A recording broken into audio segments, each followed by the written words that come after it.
Watch goes up. Board of He's Supervisors, down in that's the name of West the Blue live on stream. the left side in the old park.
Can you hear me? I guess you can, can't you?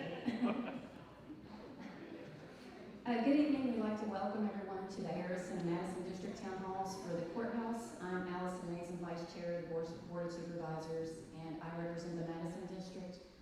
Also with us tonight is Mr. McCall, who represents Harrison District, Mr. Jason Berry, County Administrator, Judge Sage Johnson, Ms. Alicia Rowland, the Public Information Officer for the county, Board of Supervisors members, Mr. Dwayne Ball, Mr. Randy Pennington, Mr. Eddie Copenhaver, and Mr. Mike Rush.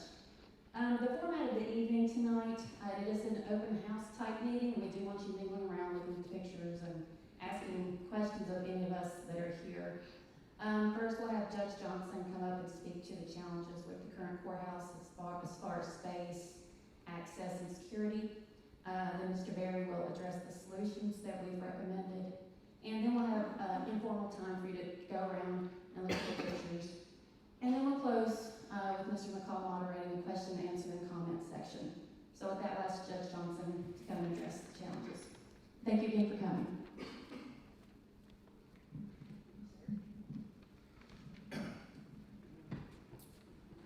Thank you all for coming out this evening. I know probably there are a lot of places that you could be tonight, so by you being here, you've obviously expressed by your attendance your interest in the issue.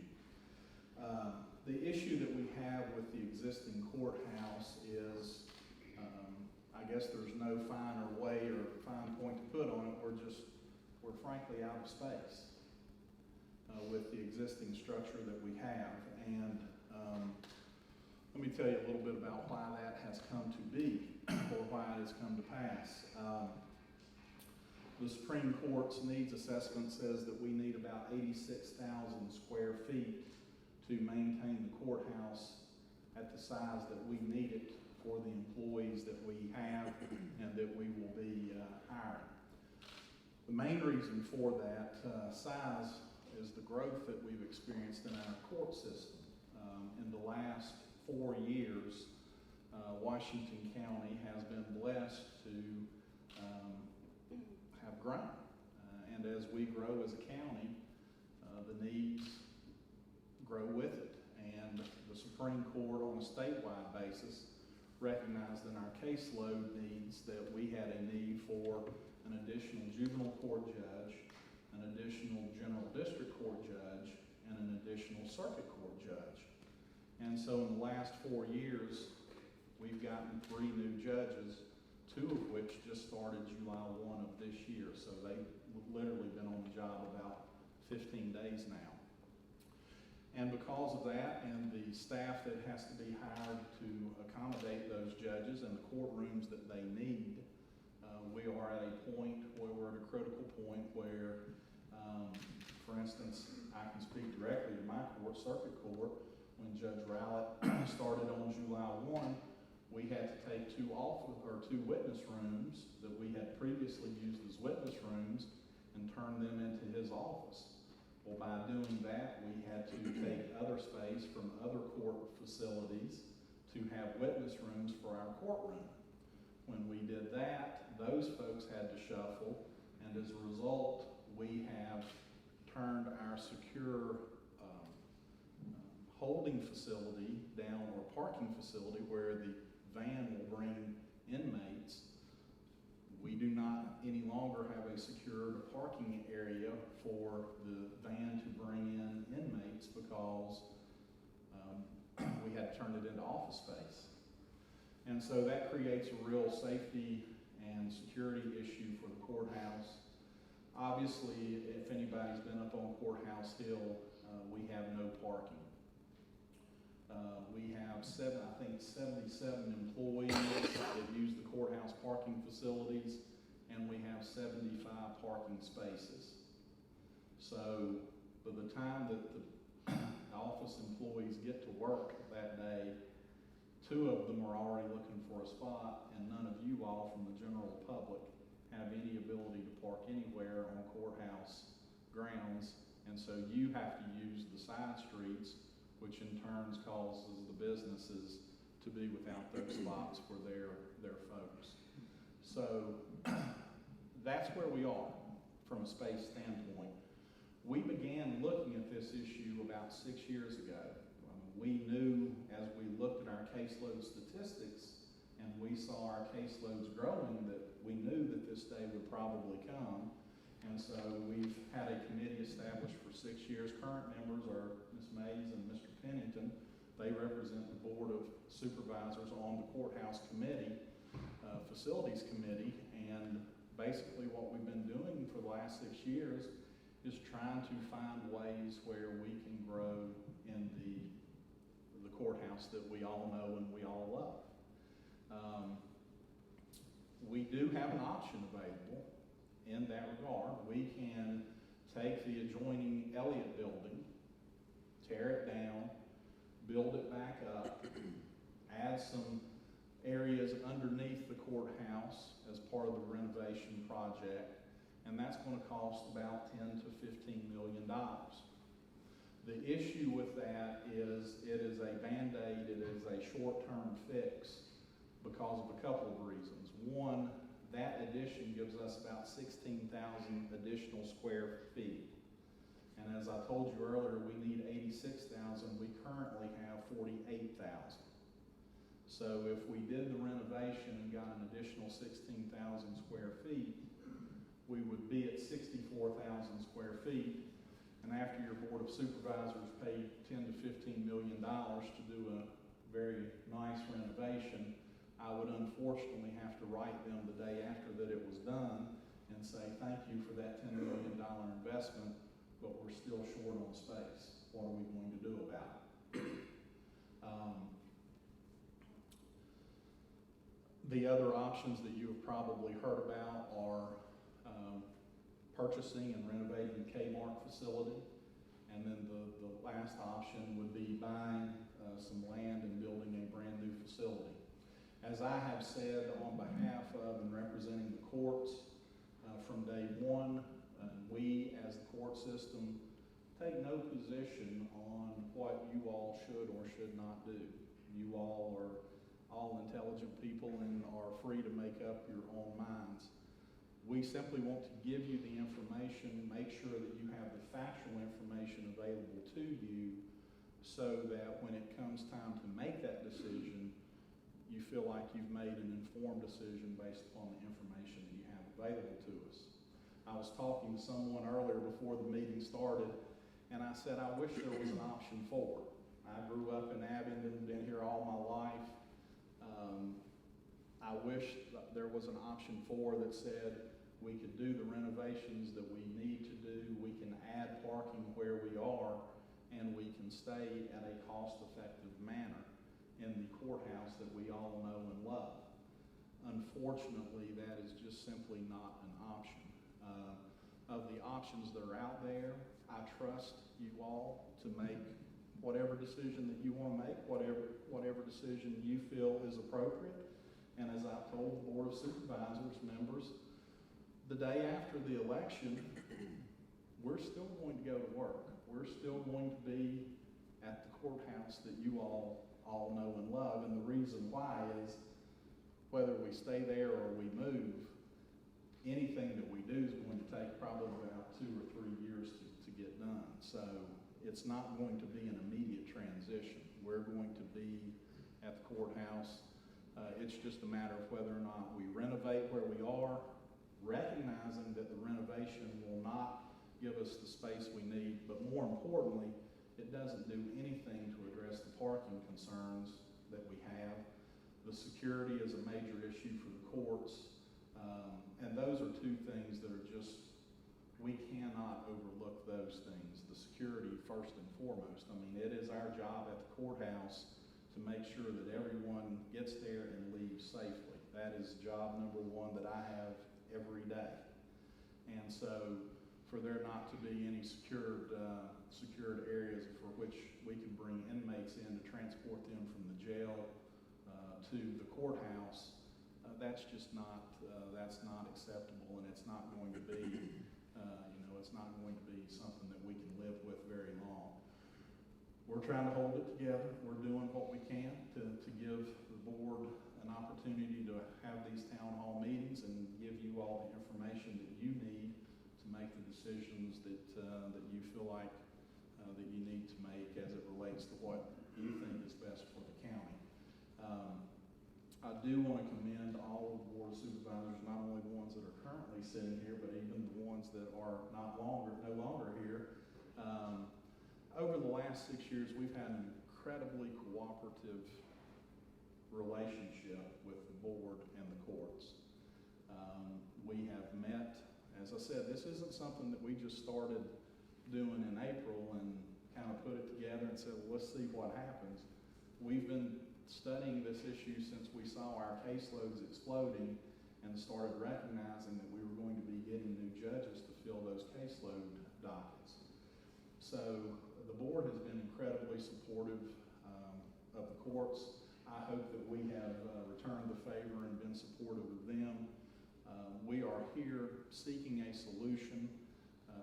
If you all read my quote from the last town hall meeting, I said, the court takes no position on what is done or not done. The only thing that we cannot have is nothing being done. Something has to happen. We have to, our last renovation was 28 years ago in 1991. We've gotten 3 judges. We've doubled our caseload statistics in that time period, and it's just gotten to the point that we're still operating in the same courthouse with the same square footage that we were operating on 28 years ago. And the time has come for us to do something. Of that something, that's up to you all. I know many of you in this room, and I trust each of you all to make your own informed decision. We just want to be here to present the facts to you on what the options are available to you, why renovating the courthouse to the specs that the court needs is not an option, and mainly that deals primarily with parking. But even if we could get the parking, we don't have the square footage being attached to that renovation that would be necessary. So if we do the renovation, it will be beautiful, it will be very nice, but it will be something that it's another Band-Aid. We will simply grow out of it very quickly. With that, I'll be happy to answer any questions that you all may have of me. Yes, ma'am? What about having a parking garage with like 2 levels at the offices? We have explored that option in the past. That, for various reasons, was not acceptable. We wanted to build a parking garage where the parking lot is now. And we're pretty much told under no uncertain terms that that wasn't going to happen. I'm sorry?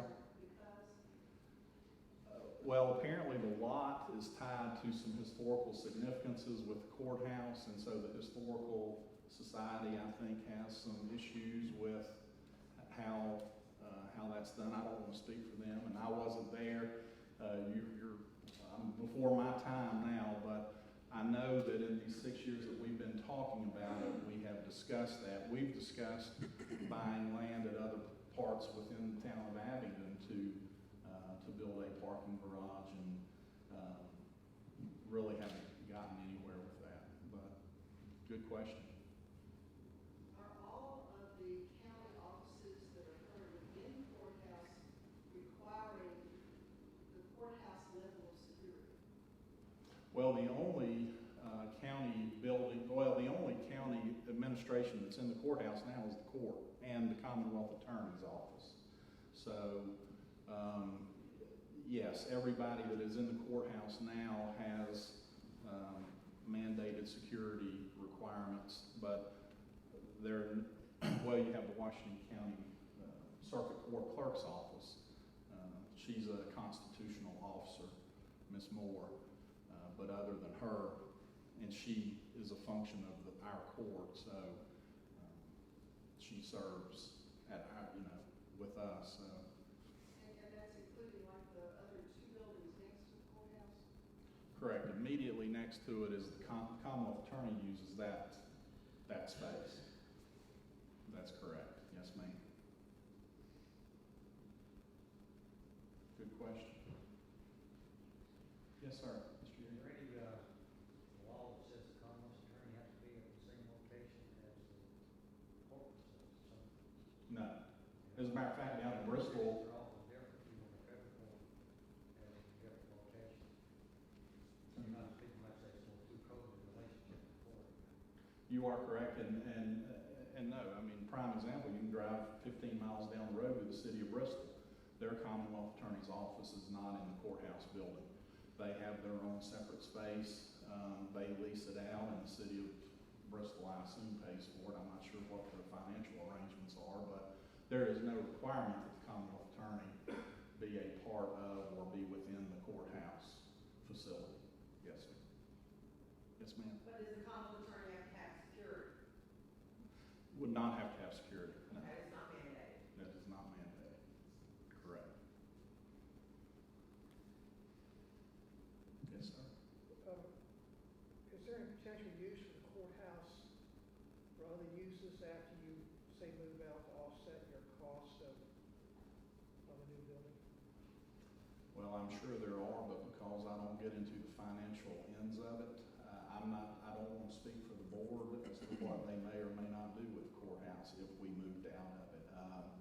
That would be, the building is theirs. It's yours as a taxpayer of the Washington County, but your elected officials, the board, would determine what is done with it. I have not been privy discussions. So I don't know, honestly. I'm sure they may have thought about it, but I don't know that. Are there any historical mandates to preserve the building as opposed to use it for something else? I'm not aware, I don't know one way or the other.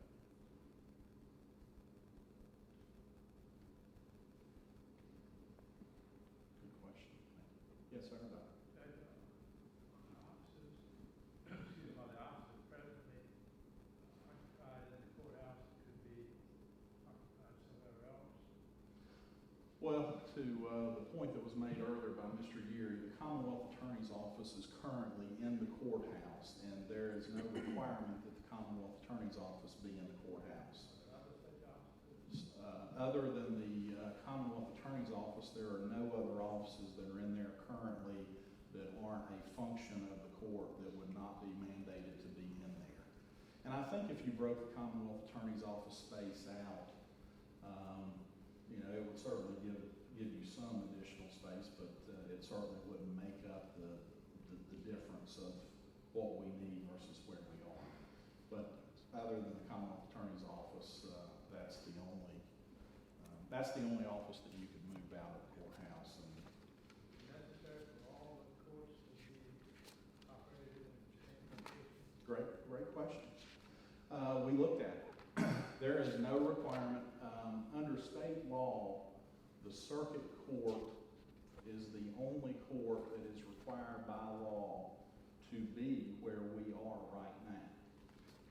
So early on in our courthouse facilities meetings, we discussed the possibility of keeping the circuit court there where it was and having circuit court be that whole building.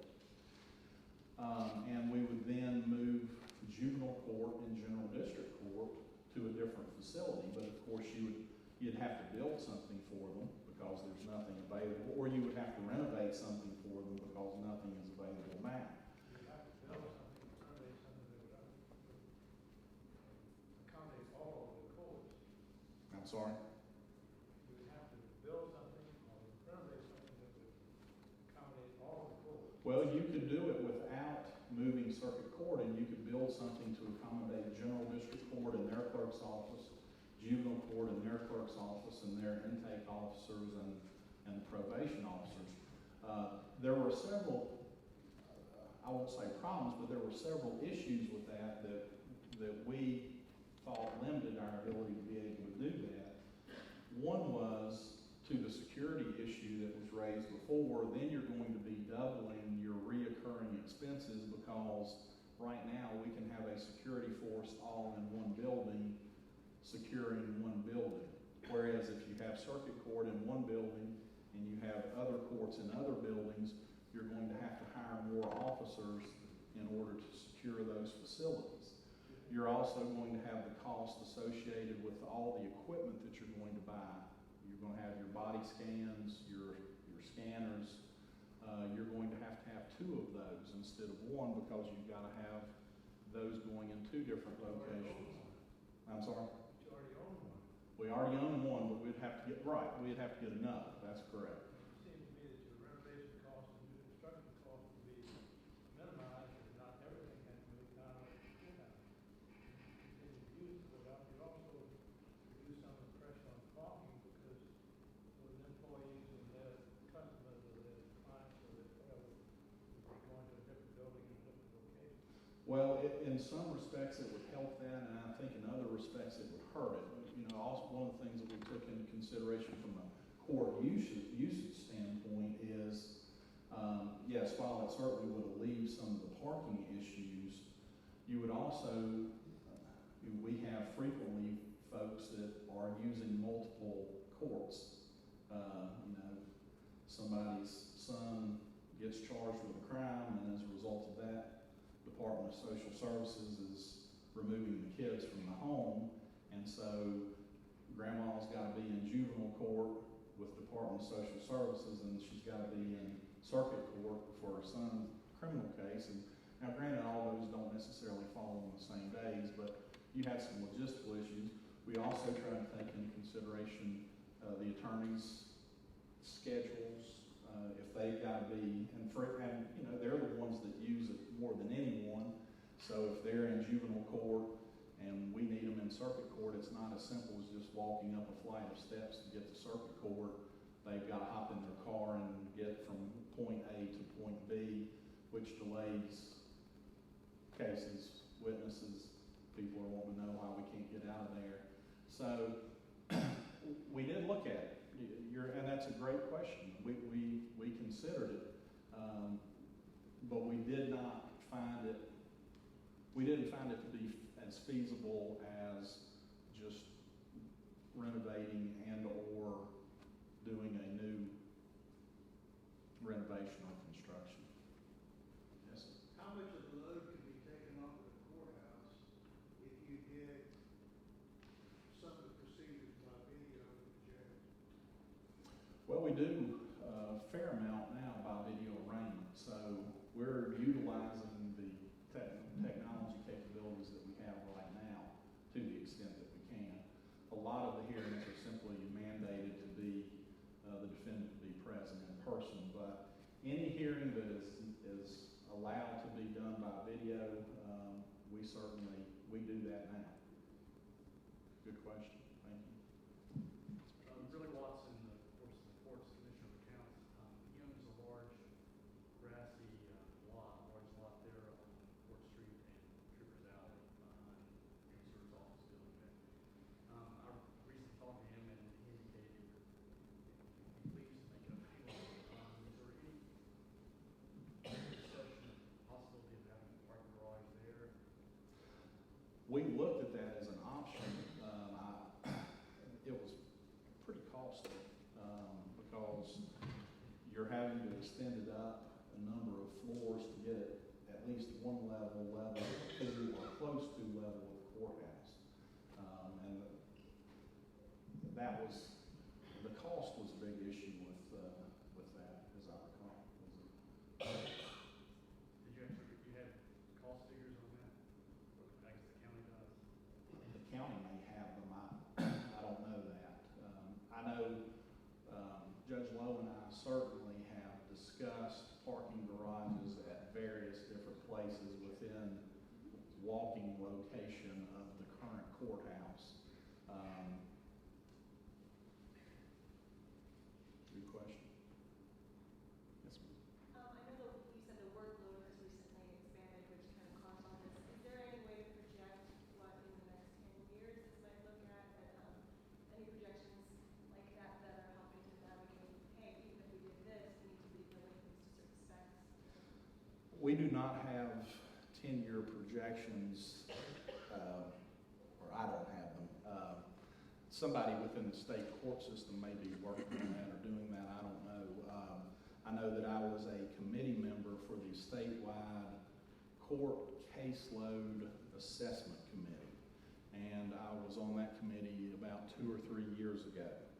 And basically what we did is we took the number of cases that we had currently, we multiplied the time out of each case, and then that gave us the determination of how many judges that we needed, which is what authorized the 28th Circuit to get a 4th Circuit Court and a 3rd General District Court judge.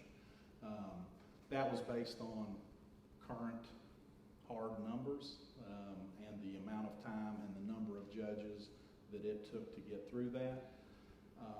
I've been on the bench starting my 15th year now, and I can tell you in those 15 years that I haven't had a year that the caseload has gone down any. Now, I'm not saying that it won't or it can't.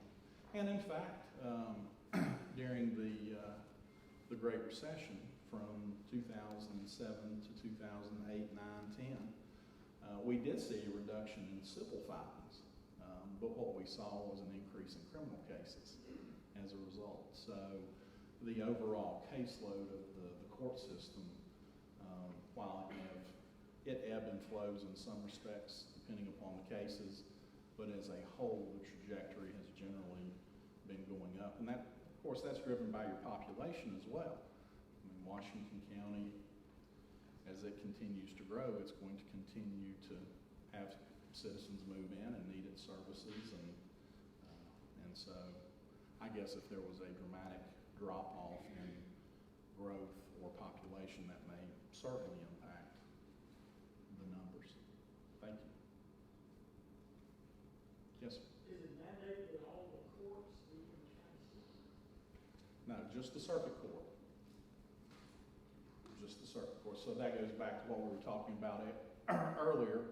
It is possible, and we discussed the possibility of leaving the circuit court where it is in that main courthouse at the top of Courthouse Hill and moving the other courts out. We just, as I said, I think it was the consensus of the courthouse facilities committee that there were some other limitations to that model, and it didn't seem to make sense to us to separate the courts. Yes, ma'am. The Department of Social Services is years on battle. The Alpha building, I think, is still for sale, the newer Alpha building. What about moving there? The juvenile investor court and the juvenile district court. Did you look at that? Well, the Alpha building's in Bristol, so it could not be moved to Bristol. And I wouldn't want to be the one advocating for moving the courthouses to the Alpha building.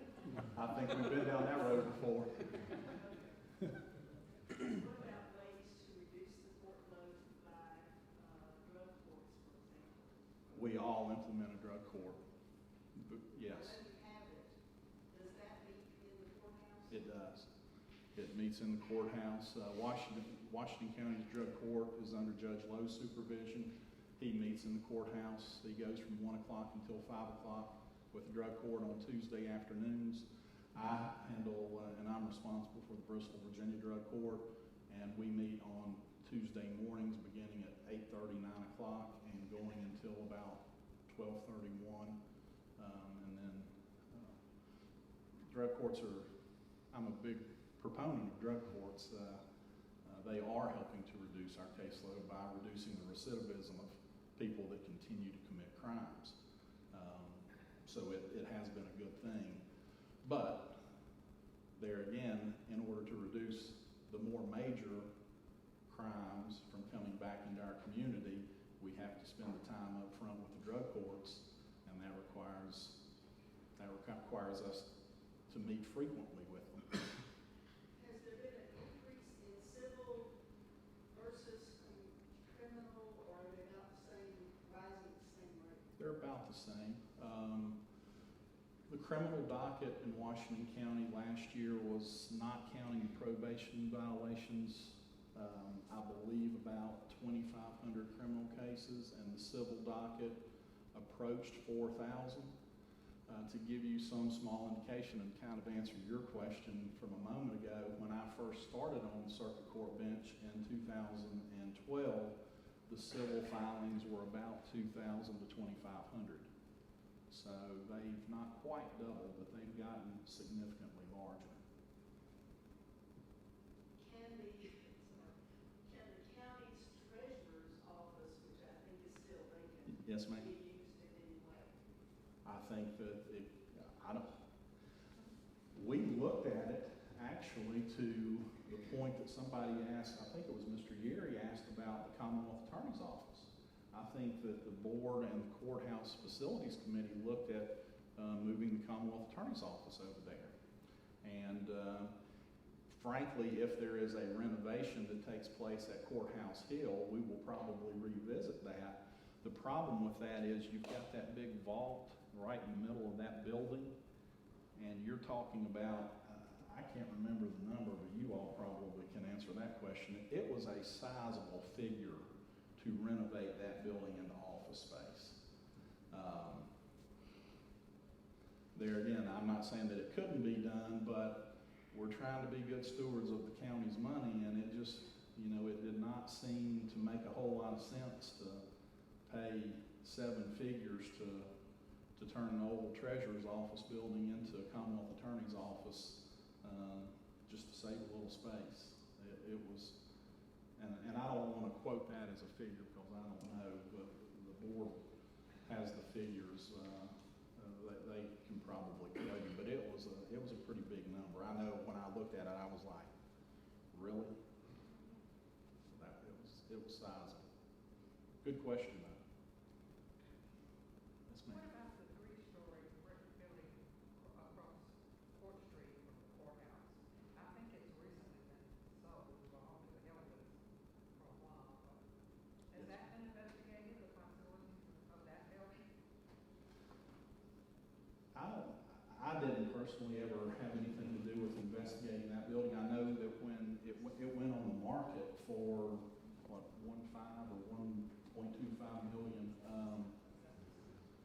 Several buildings there, the house and the right. shop and that building in the corner. And then there's also a building next to the Elliott building. I don't know who owns that. I know, they had, Suzanne Lay was in there with The Chamber of Chamber Commerce. of Commerce. Yes, ma'am. And they moved her out to another place. Yes. And something's gonna go in there, and nothing has gone in there as far as I know. That's adjacent to the Elliott building, that's, there's more space, it's right there. Right. And I really think that the Historical Preservation Board would waiver that clause, saying that they could not put a parking garage on the parking lot behind the courthouse, in order to save the historical courthouse. I think that should be investigated too. Okay. Fair question. Just Or one fair thing. comment. Yes. I'm on the Historic Preservation Board. We've never had a role as well, as far as I'm aware of, that to say what they have in the parking lot. I think you're talking about the Historical Society. Yes. I think the The judge. Historical Society. Society, not the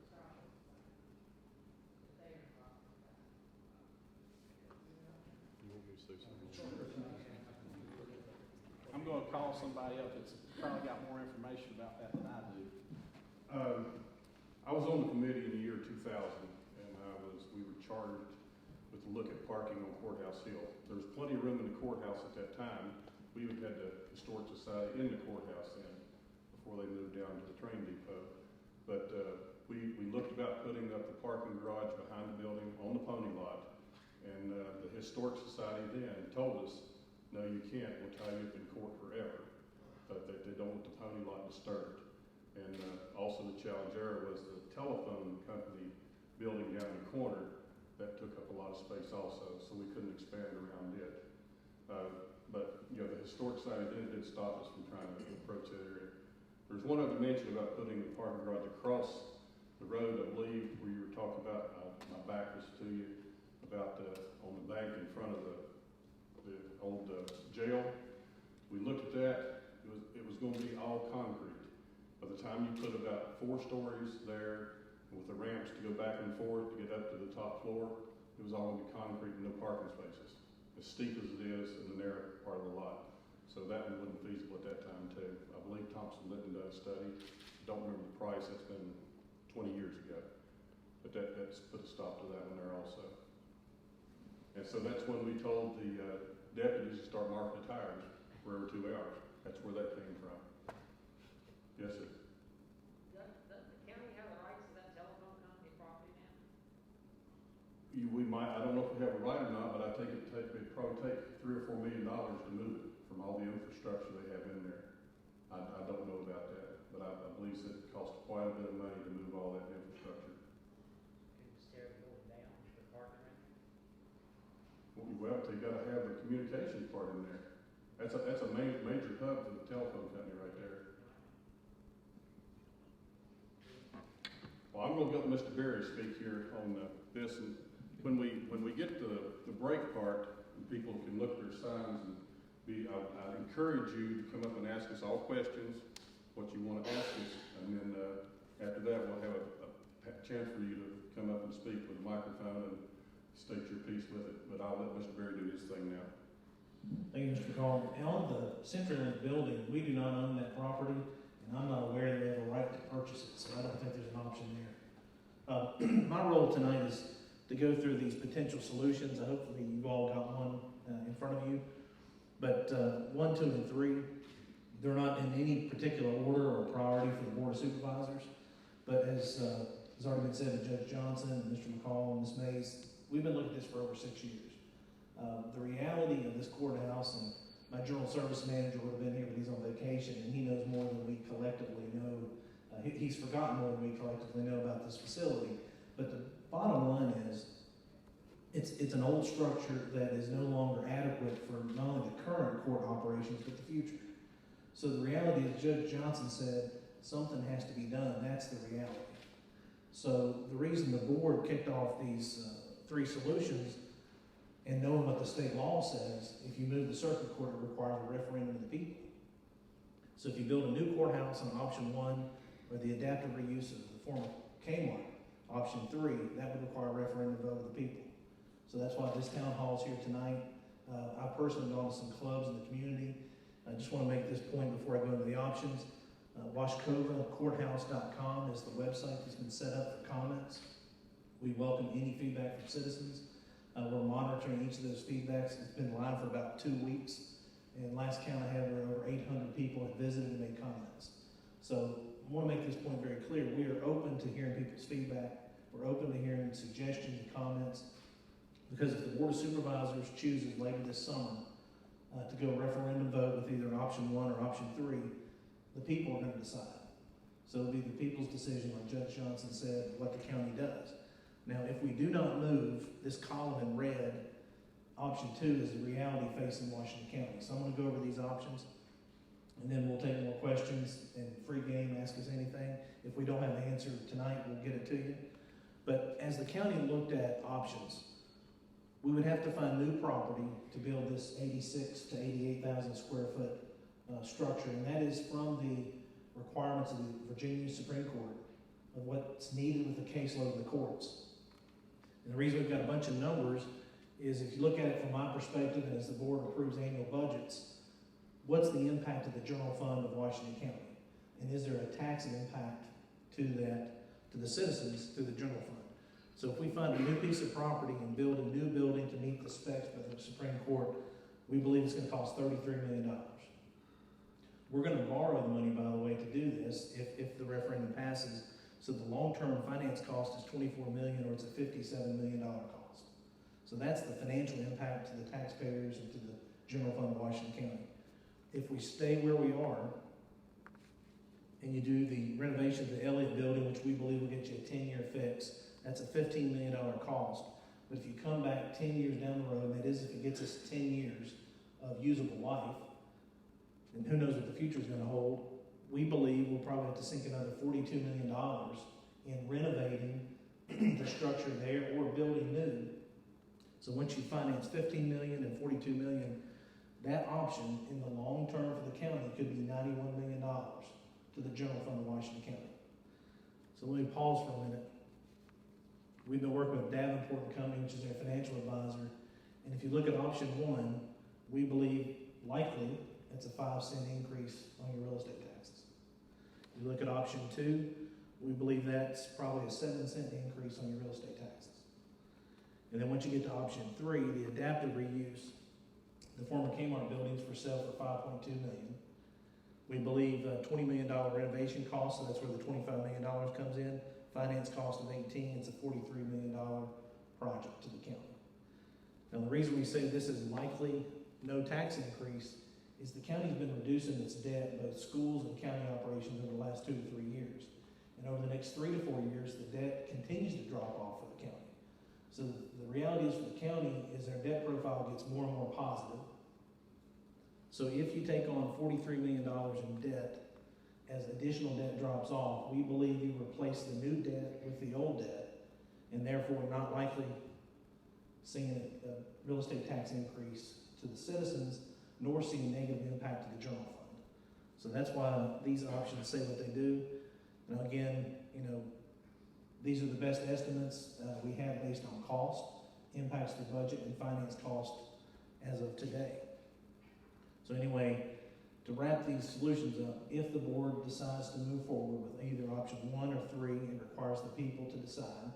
If you don't decide, it's in all likelihood, from my perspective, overseeing with general services and facilities of the county, option 2 may be the county's only option. So the reason these are here is not to tell you what we think is the right solution, but to tell you what the options are based on what we believe takes care of all courthouse operations today and in the future. Also provides the parking, provides security in the space that's needed. So in a nutshell, this is what we have. We look forward to your comments. And maybe one more comment about the existing facility. We've been talking to the town of Abingdon about the facility, and the county is committed to, if we were to move, and if we're in the past, we don't want to see anything happen to that building. It is a contributing structure to the town of Abingdon. It's a major asset in our community, and obviously we don't want to see anything happen to it as a facility or its positive contributions to the town of Abingdon. So we understand the value, so we don't take this lightly if we were to move either to a former Kmart or to build a brand new building. So in a nutshell, that's that, and please ask us questions. If we don't have an answer, we'll find it. One of the things that really concerns me is I'm thinking about when the Bristol Hospital moved from where it was previously located to the new building. And there were a lot of doctor's offices around that hospital that's just kind of become a little small office ghetto now because the hospital up and moved away. So my concern is, one of my concerns I have several. One of them is that the real estate won't hold its value there because the courthouse will up and move away. And I'm a resident of Abingdon and I'm on the town's historic preservation review board. And I just don't think that there's been a lot of consideration given to what there's to do there. It's not fair. There has to be. Well, it's a good question. The reality is, no matter if, let's take retail, for example, because they're all similar examples, just different types of development. But when we all saw the retail development of the Pinnacle in Bristol, Tennessee, we saw vacant shopping centers in Washington County, Bristol, Virginia, even Kingsport. So the reality is, when you have new development, it doesn't matter if it's a courthouse, retail, whatever it is, people tend to leave old structures for new structures. So that is a common occurrence. I think if we do move, I think the county is committed to working with the town of Abingdon. I see the town manager here tonight. He and I have had several conversations, but if a move was to occur, we need to work more collaboratively as a county and town to make sure that we're doing economic development jointly. And he's been on the job for about a month and a half, and 2 months, time flies. But the reality is the county and town have not always worked together on economic development matters like we should. But I think now that new leadership's in town, we've talked privately about working more collaboratively on economic development. So this is no different. We need to make sure we do the good things for the town and county. But vacant properties is a problem for all communities around the country as new things happen and people move. So it's just a challenge. I have a couple of questions.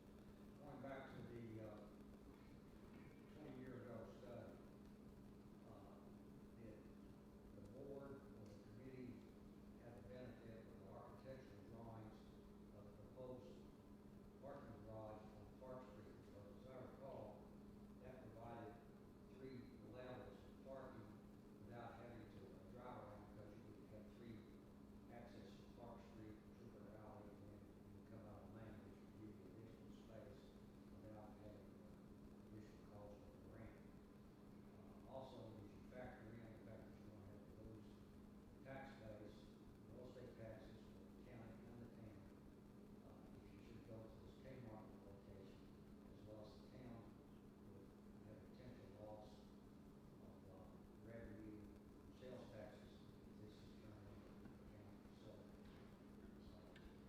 So for those taken into consideration, and also just the image that a shopping center courthouse will do to the appearance of justice, and what this county would look like if you have a shopping center courthouse. And I see pictures up there that you're still going to be a shopping center, surrounded by Burger King, or Taco Bell, whatever. Well, Mr. Erie, thank you for the comments, and thank you. It's a good segue.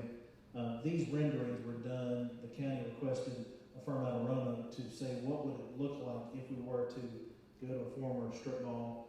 And the bell tower, the columns, the windows are all trying to be modern replicas, if you will, of the older courthouse. So, good point. what could it look like? We believe this is a potential if we went down this path. And the 2000 study was way before my time, but I believe Mr. McCall was right in that you can build a 3-story parking garage, but you don't get as many efficiencies.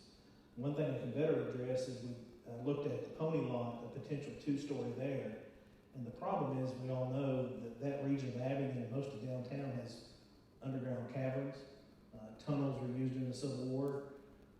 Talking to our engineers at Thompson Litton, without doing bore samples, which we haven't done, but it's not likely they're gonna go more than 2 levels on a parking garage behind the courthouse because of the underground topography and the cavernous areas.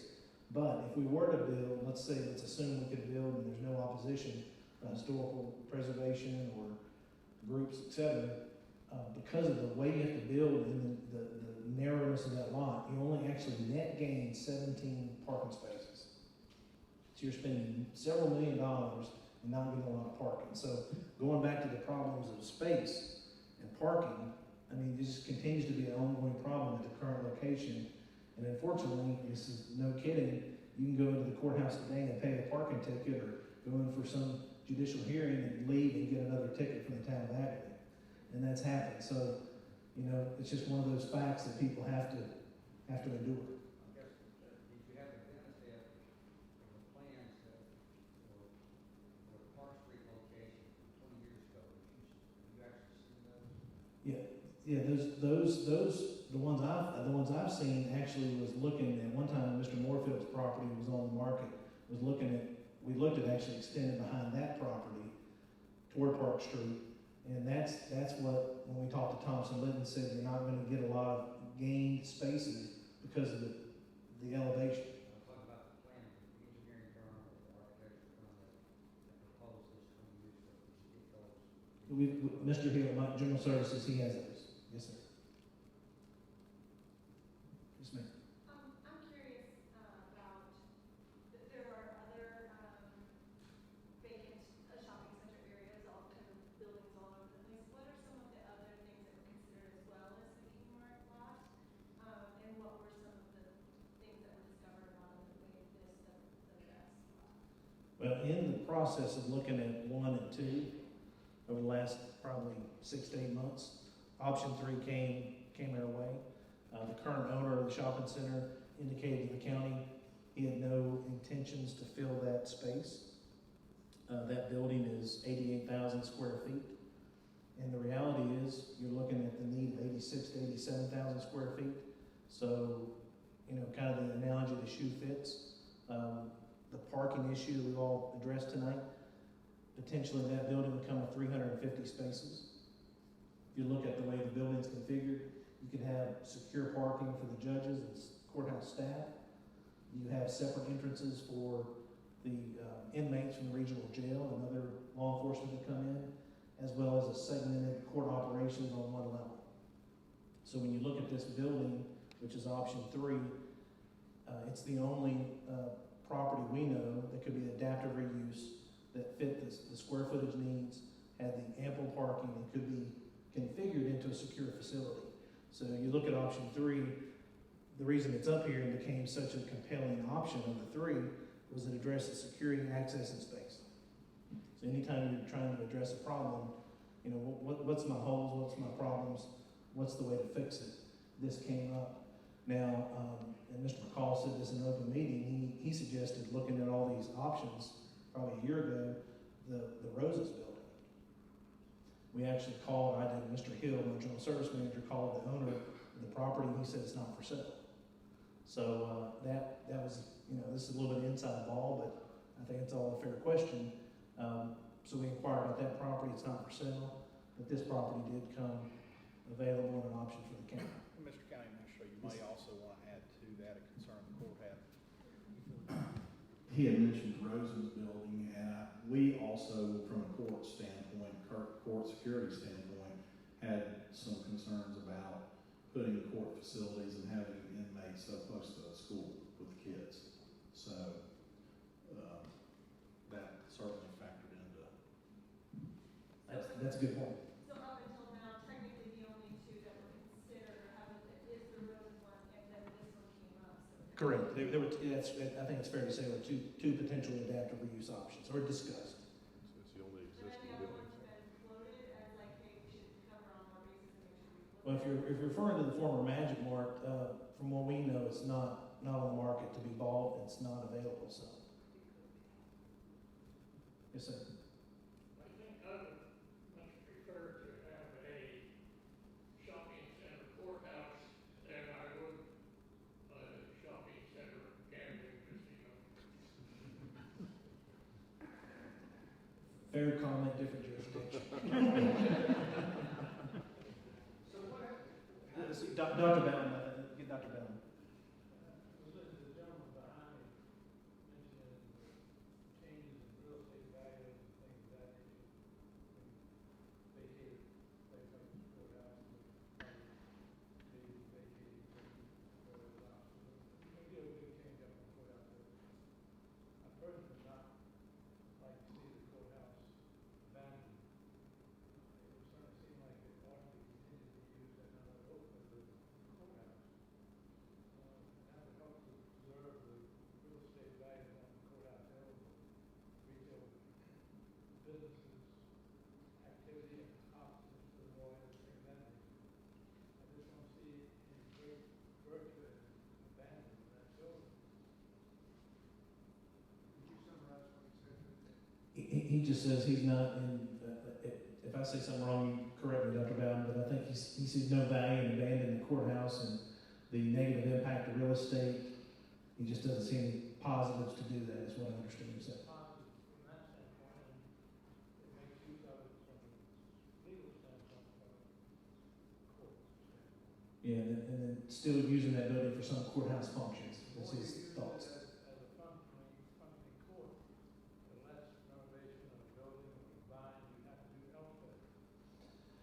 Well, let me go back to the point Judge Johnson addressed, I think to get to your point, Dr. Bowden, and the committee members addressed, is at the end of the day, and you see it at other localities across the Commonwealth, the country, is when you're looking at this situation, and this is common not only in Virginia but other states, is most of the judiciary and the court operations like to be in one facility.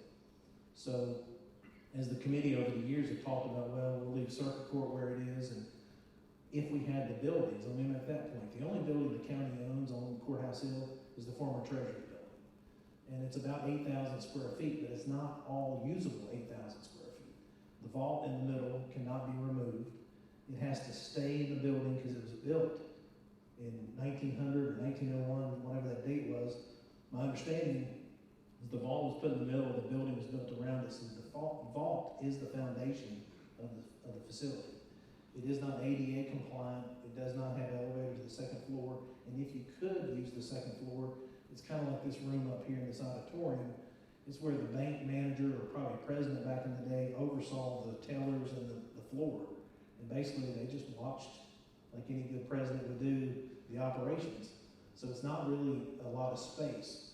So at the end of the day, if you piecemeal the courts, we're probably gonna have to find other properties we buy or lease. So you start segmenting the courts up, you've got duplicative security, and then you're gonna add cost either buying or long-term leasing of multiple facilities. So we believe that the citizens that use the courthouse are not gonna be happy if it's piecemeal. So that's, in a nutshell, a lot of the reasons we're looking at one facility. Yes, sir. Does the county also own the Elliott building? We do, and that's this piece right here. Elliott today is 2 stories. It's only being used the bottom floor for Mr. Cumbo's office. The upstairs needs to be renovated today. Under option 2, we believe you can take the building down, work with Thompson Litton, take the building down and build 4 floors. The problem with that is it gets you about 16,000 square feet. So it doesn't get you the 88,000 square feet you need based on the 2016 study from Virginia Supreme Court. When you say the Elliott building, are you talking about the 2 buildings there? It's just one building. We Space. don't own the other building. There's if you're entering where the statue is and the entrance of court, it's the building immediately to your left is Elliott. We do not own that building. We only own Elliott, which is the former chamber office And before that, I think the telephone company Dispatch. and dispatch, that's right. Are you sure about that? I asked this question at the last meeting, and the grounds person there said that the Elliott building refers to both of those buildings. Seriously, Madison will be coming us to. There's, Two storefronts? Oh, the two brick storefronts. well, there's two doors and the two bay windows, that's just one building. And you're saying if that's taken down and the basement 4 stories, that provides only 16,000 square feet is what Thompson Lindens told us. Must be more than that. Well, again, this is based on TNL's assessment from the 2016 study, but 16,000 new square feet. Back what is there now. I think the building today is only about 7,000 or so square feet, so you're basically doubling, or roughly doubling, the existing square footage today. Why not buy the building next to the Elliott building and have it all gas out there, pick it up? I'm not sure it's for sale. I don't know. Well, after the county was in there for a while, Suzanne Lay's office. Well, that's the same building. The building, I'm talking about, the building you're talking about, it's the same structure. Where Suzanne Ray's office was. You all are, the county already owns, the town owns that, or? No, the county owns it, and that's where Suzanne Lay's office was. We're talking about the same property. There are two buildings there, the brick building, and then there's a building where her office is. Just agree with that. I think what's gotten us confused, I think it appears to be two buildings. It's not two buildings, it's only one structure. Put it as the Elliott building, and we, citizens are thinking of it as two different buildings. No, it's only one building. It's only one building. I've been in Mr. Cumbo's downstairs. If you go today on the second floor, what's left over of the old central dispatch office is on the second floor. So that's just one building. But on the first floor, the floors are not level. That's correct. Two elevations. That's correct. In fact, you look at the current courthouse and the elevators, not all the buildings, because it's been added on over 3 different times, not all levels connect to each other.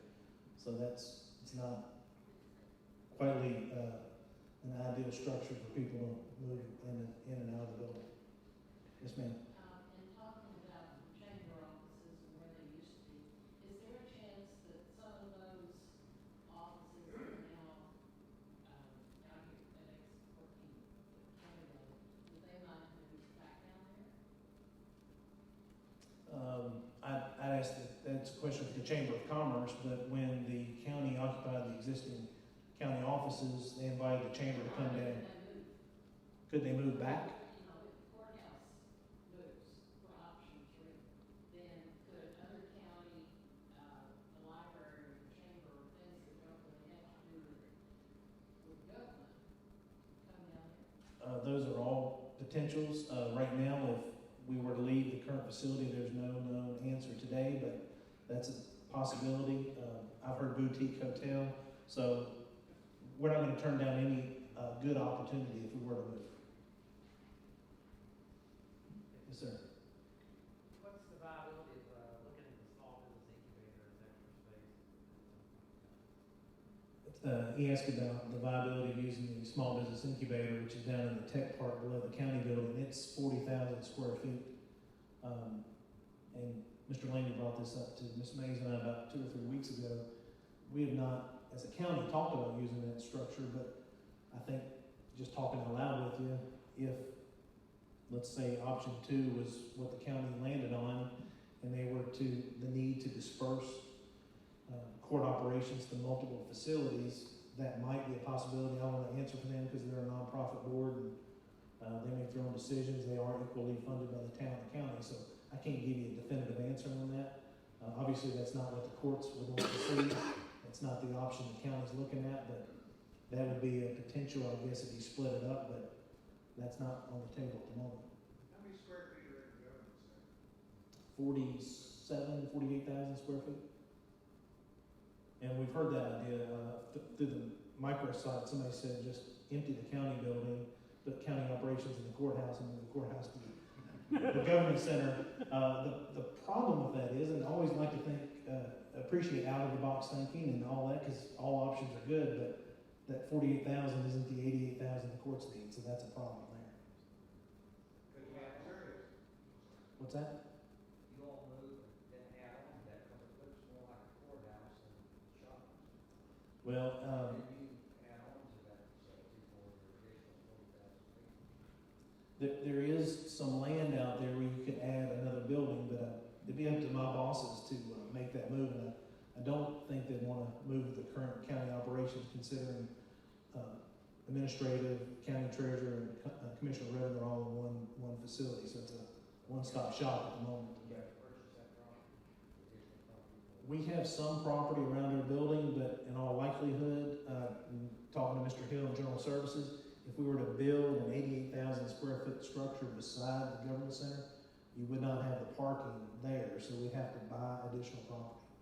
So if you could fit 88,000 there, you're not gonna have parking to take care of the needs today. Jason, I believe you said the Kmart building is 88,000 square feet, Yes, sir. and the state Supreme Court has said we need 86. Well, what happens 10 years from now? Is there gonna be room up there for growth? You're gonna fill it up now. There is some space for growth, but I mean, I can't give you the answer of what's gonna be 10 or 20 years from now, because, I mean, Is there room for growth in the? there is some space to add on to the building, yes. It's a total of 14 acres. Is the 88,000 square feet just where Kmart was? Yes. Or does it include those other stores? No, it's just the Kmart footprint. I mean, that building, y'all probably all went in it, it is at least double the size in the back of the room as the front of the house where the retail was. So it's a massive building. You go in the rear where the storage was, there's a second level in there where they built in a second level to store. So potentially you could have multiple floors in the back of the court functions. So there's a lot of opportunity there, we believe. Yeah, Joe? You mentioned the security issues near the high school, why you wouldn't go to the Roses there. Would there not be security issues of having a strip shopping center next to a courthouse with prisoners and like that? What is it, how would you keep the little shops, the Chinese restaurant, the Cato's and everything else right there? How would you keep that secure, that shopping center? He's asking about, is there not security concerns at the shopping center next to the box? I think what Judge Johnson is addressing is, you've got juveniles that have in the high school and the closest to inmates. And let me make this point, you probably didn't see it in the paper, it didn't make, sometimes when government does things right, it doesn't make the paper. When we don't do it right, it makes the paper, and that's how it works, right? But because of the security needs at the current courthouse, we've had 2 inmates get loose this year. The Sally Port that's at the bottom of the hill, where you used to take prisoners in a secure way to get to the holding cells, Mr. Hill and General Services had to close that area in and make offices for the new judges. So as of today, we have no secure facility to take inmates. So if you're in the courthouse, heaven forbid one gets loose, which hasn't happened, inside the structure, but they have gotten loose outside the structure. And I know of at least one town police officer that took a pretty good beating from one of those inmates. Now here's the problem. That's a security issue. And unless you have an adequate facility that has the space and the ability to build secure facilities, heaven forbid something else happens worse than just what happened to the town officer. To address your question about security, I mean, in today's world, security requirements of today were not what they were 20 and 30 years ago. So the sheriff's office does a great job keeping the current facility secure best they can. But entering the facility today is not the space you need if there's an event. And I won't go into those details, and the sheriff's better to address these than I. But if you have an event and you have a small area, it's not an ideal situation. You need a buffer. So that's an example. And just to follow up on that point, that's a great question. We have security concerns right now where we are. To the county administrator's point, we've had 2 folks escape. One police officer got pretty significantly injured, and we had an inmate, a prisoner, running around the town of Abbey. So we're never going to make that possibility of security never a risk. It's never going to be a 0 probability. What we want to do is make the facility in which we are working as safe not only for us, but the community that comes into it, as well as our surrounding neighbors, whether that be a high school, or whether it be businesses on Main Street, or whether it be the Chinese restaurant Subway shop over the Kmart building. I mean, we try to be good neighbors, and in doing that, we recognize that we have, right now, some serious security limitations with where we are. For instance, I don't know how many of you all have been in the courthouse recently, but in 1990, 91, when we did the last courthouse renovation, there was no thought to security, body scans, scanners, things of that nature, because it wasn't an issue. You didn't have to worry about it. Back then, I was a little kid, you could come into about 10 different doors in that building. Now you have to enter and exit through a secured location. That's unfortunate. I wish it didn't have to be that way, but with the society that we live in this day and time, with the security threats being real, we have to be vigilant and ever mindful of keeping everybody that comes in and out of that building safe and secure. As I said, every day I go to work, that's job number one. Make sure that everybody comes in safely and leaves safely. And make sure all the businesses around the courthouse don't have any issues and don't have any problems. So we're never going to make it a zero probability. There is always going to be the risk. The only thing that we can do is make the area in which we are bringing inmates in and out of the courthouse as secure as possible. And right now, it isn't. It's just not. That's not to say that there won't be possibility for something to happen either where we are now or where we go to if we go anywhere. But security is a major concern even with where we are now.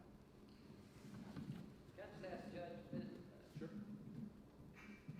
how fast do you think we're gonna have electronic filing in Virginia? And don't you think that's gonna create space in and of itself, once everything gets electronic and filed?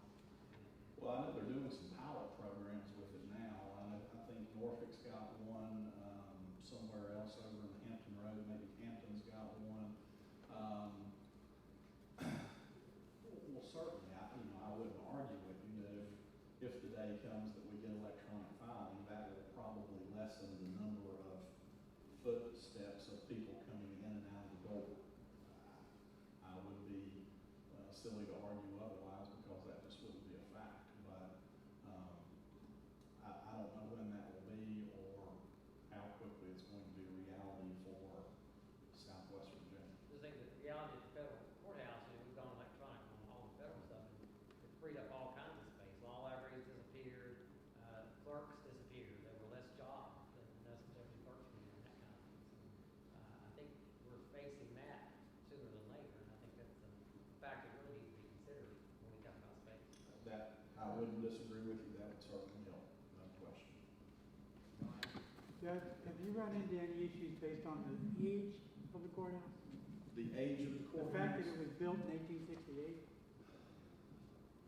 Well, it's an old structure, obviously, and we do our best to make it work. There are limitations to it. One of the big issues, I had someone ask me about, well, why don't you just take the bell tower off the courthouse and add on to it? And one of the issues that you have with a structure being built in 1868 and then being added onto at 3 different times over the last 140 years is you have 3 different foundations. And so none of them are tied in together, and as a result of that, none of them are strong enough on their own or collectively pieced or pushed together to do any significant or any renovation upward. And so, there are challenges. Not only that, security, I go back to, it's a major challenge. For instance, we have a second courtroom in circuit court, but we cannot conduct any criminal hearings in that courtroom because we cannot get the inmates who are shackled up the stairs. So that's just one small example, but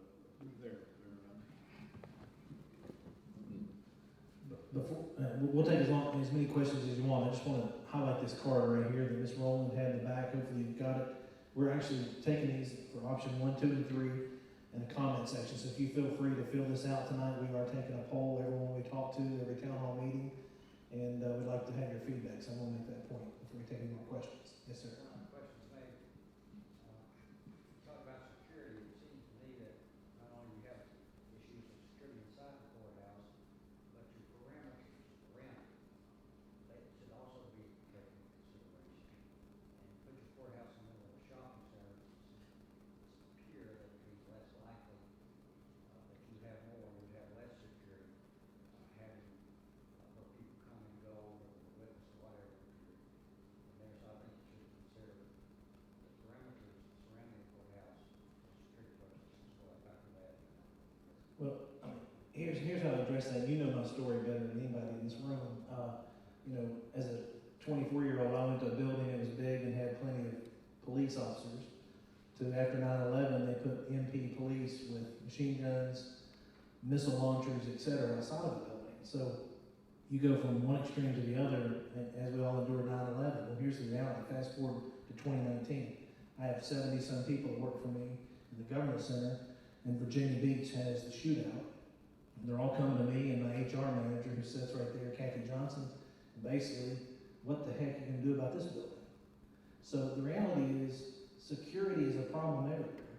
So if you're in a freestanding building like the courthouse or the government center, or a strip mall, or a new building, you're going to have security problems no matter where we are, bottom line.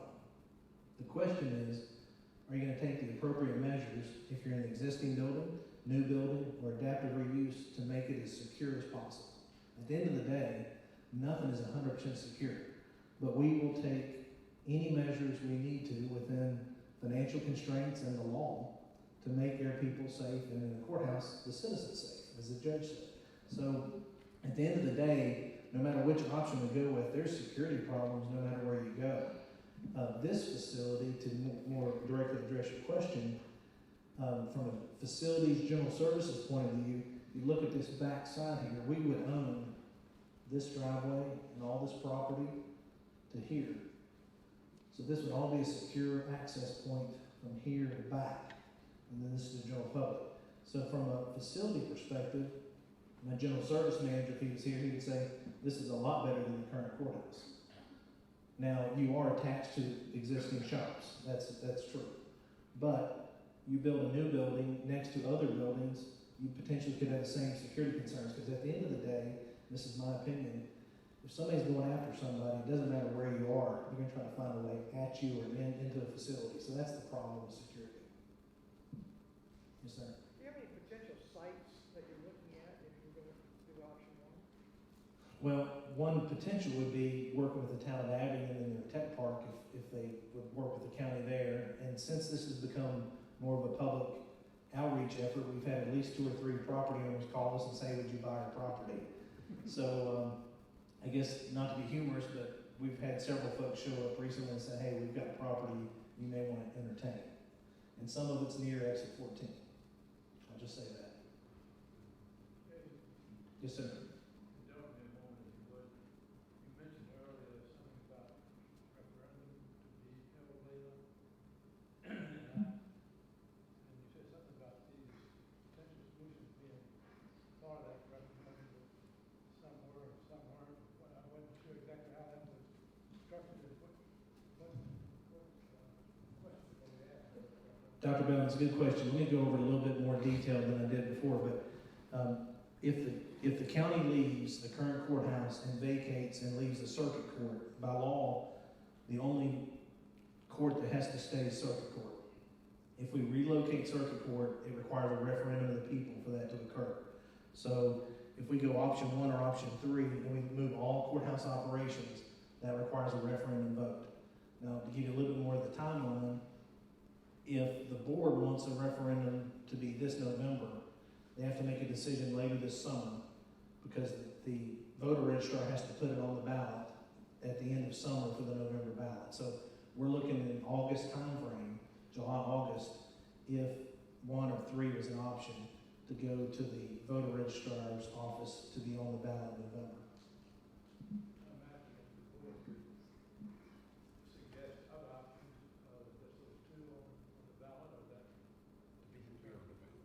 Actually, at the end of the day, the way I understand the law, and those that are lawyers, the judge, correct me if I'm wrong, but you can only have one option on the ballot.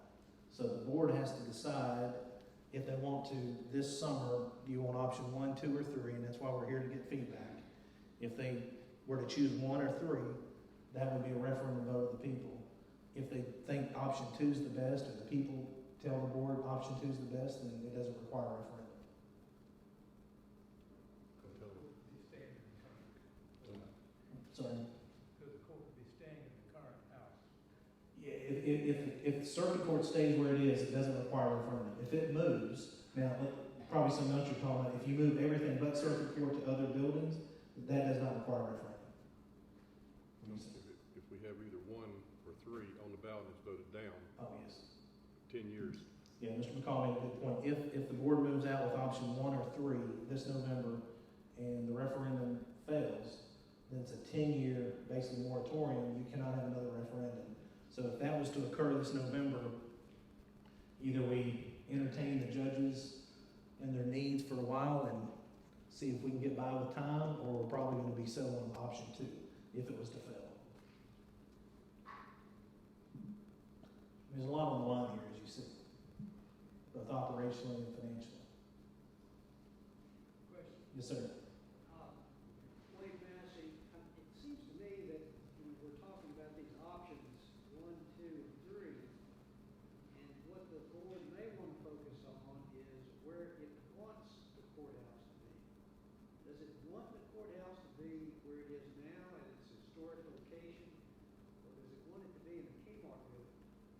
And if you choose it to be in the historic location, then can you put together a plan that accommodates the needs of the court for security, for access, for parking? And can't you take a hard look at that before you go to the step of moving the courthouse? That's a good question. I think it could be an option potentially, but over the last 6 years, as Judge Johnson said, and I think Ms. Mays and Mr. McCall said, we've looked at options. In fact, I think somebody mentioned the properties there on Courthouse Hill. It used to be Helen's Fashions, you remember that? The retail center, which most of those, it was on the market, I guess, 2 years ago. We went in that building, and it's a series of buildings, and this is just my assessment, not a professional engineer, but that building's just as cut up as the courthouse, if not more so. So when we looked at that property, we did not want to go down that historic property route there because it just did not, 1, didn't meet the size requirements, and 2, needed a lot of maintenance and was very chopped up. So we have looked at other properties in the courthouse area, but at the moment, none of them have really fit the need. Mr. Rush may have a comment. Just, the referendum will actually be a vote yes or no to move the courthouse. That's what the referendum question is.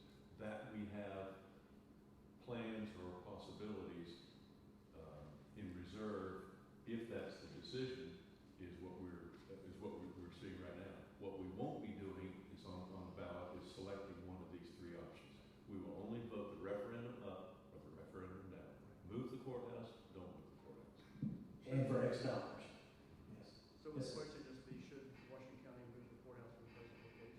That's what you're saying? Well, yes, but in that referendum, you have to say where it's gonna be moving and how much it costs to move it. So the 2 things that are required is where and how much. That's why we have to have a plan. Yes or no, What's there's a proposal that we'll be voting for, yes or no? It's a place and a cost. This is the plainest way I can describe that. If the board decides to move, it'll be place and cost. If it should be staying in the same place and renovated, where will they go for those 2 years? Well, we don't have the answers to that, to be honest, but I would imagine, this is just me looking from a facilities and employee point of view, and heaven forbid, the judicial process. I'll leave that up to the judges. But I think if the county stays and we do what we think we need to do there, it's gonna be a major inconvenience for a while, but we don't have the answers to that. Tell them what happened in Smith County. You wanna tell me? No. Or you wanna tell me, how it's Smith County? That's a good question. been through a courthouse renovation up in Smith County. And they did this, and they did not move their court facilities. Everyone stayed there. I can't speak for any or all of the employees there, but let's just say that it was a less than pleasant experience to be working with major construction going on, dust flying around your desk and your head for literally a 2-year period of time. Now, the finished product is great. Everybody that, all the citizens of Smith County that walk into the facility, they have a beautiful, lovely facility, and they should be very proud of it. It is top notch. But for those of us that spend any significant amount of time as employees in that building, it was rough. There was a suggestion early on, as a matter of fact, somebody suggested to just temporarily move the court facilities to a different building up in Smith County. And that idea never gained traction, and I think after they got into the project, they wished that hindsight had been a little bit different. But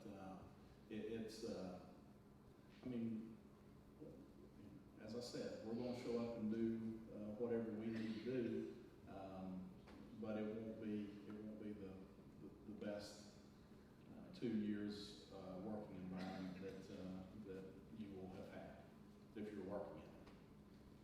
Judge, sure. Who made that decision in Smith County? People in Smith County make it to the Supreme Court? The Supreme Court made the determination to ultimately renovate the Smith County courthouse. I was not a circuit court judge yet. At that point, I was still a district court judge, and Judge Lowe certified a need for the Supreme Court to come in and examine that structure and determine its continued safety and usage. It was not an agreeable process in Smith County, and as a result of that, it cost the taxpayers about $11 million more than it needed to.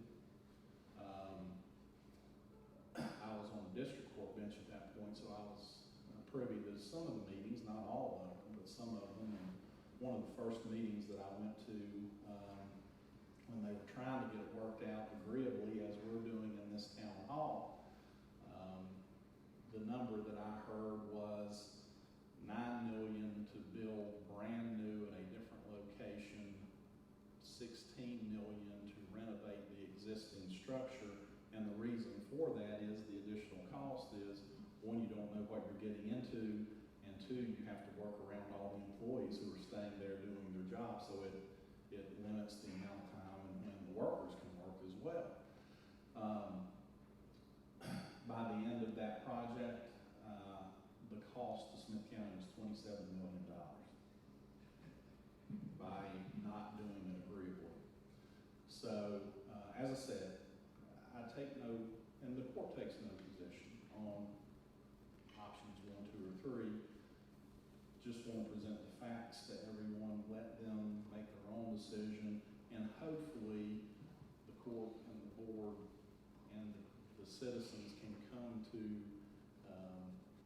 something that we can all agree to do, because in the long run, whether you're for option A, B, or C, or 1, 2, or 3, I guess I should use the number so I don't confuse anybody.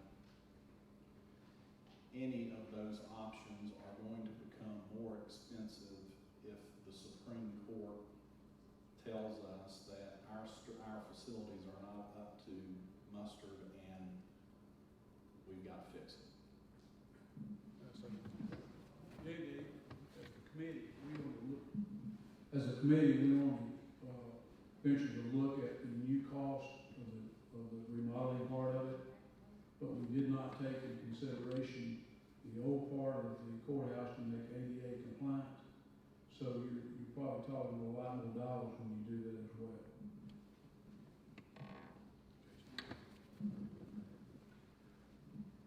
And I would just echo what Judge Johnson said is the reason all these 3 options came to the board and the public through a 6-year process is the county's trying to be proactive. versus Smith County was not as proactive as the judge would like, and he forced them into a situation that frankly may not have been the one they wanted, or the cost outcome they wanted, but nonetheless it's an outcome.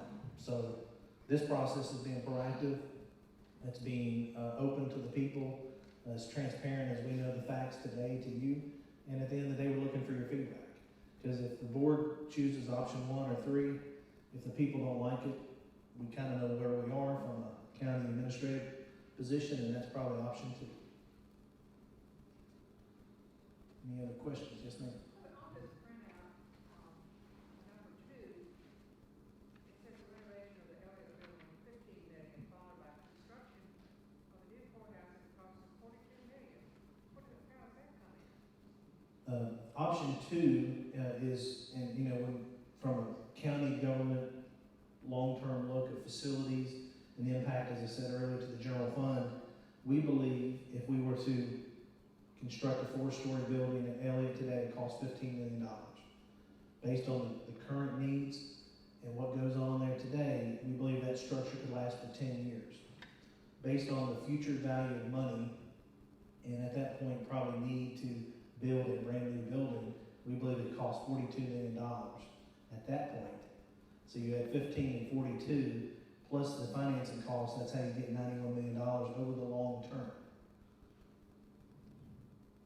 So that's doing the best forecasting and financial planning and capital planning from a county perspective we can do it. If we stay there, you're gonna put a lot of money. In fact, this is the best, working with our financial advisors and the engineers in the 2016 study, this is the best cost factors we can put to any of these 3 options. The reality is, it may be higher than any of these numbers.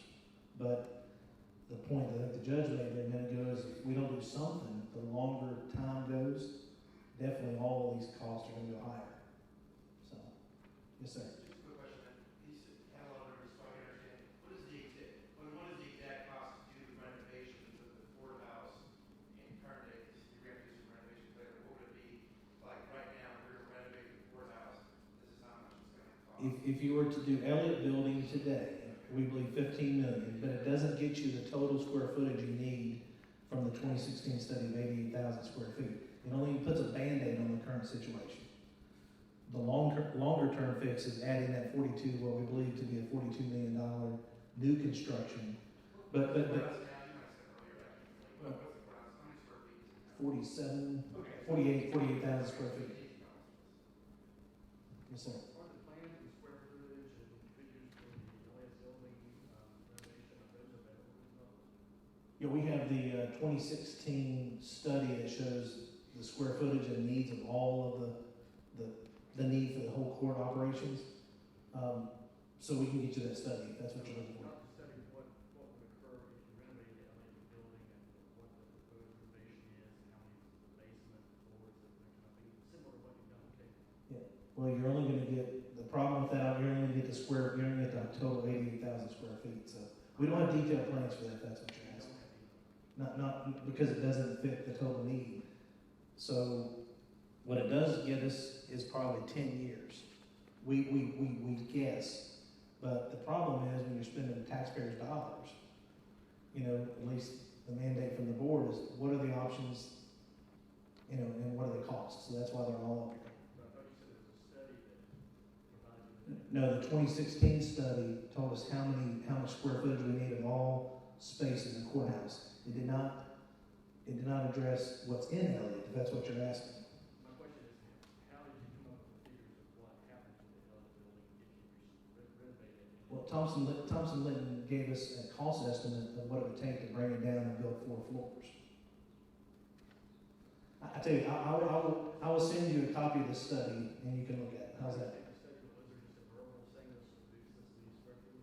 That's in the study, I believe. I will get you the study. It's a public document. We'll get you the study. Lawyers in courtrooms. I understand that. Any other questions? If not, Let me just make a Mr. McCall's going to make a comment, but I'm going to say go to washcovacourthouse.com and give us your feedback. Just a comment here. This is a reality now. This is something Well, the board used the term kick the can down the road. We kicked the can down the road and swept it under the carpet and out the door, and the big truck is about to run over it right now. And it's gonna happen.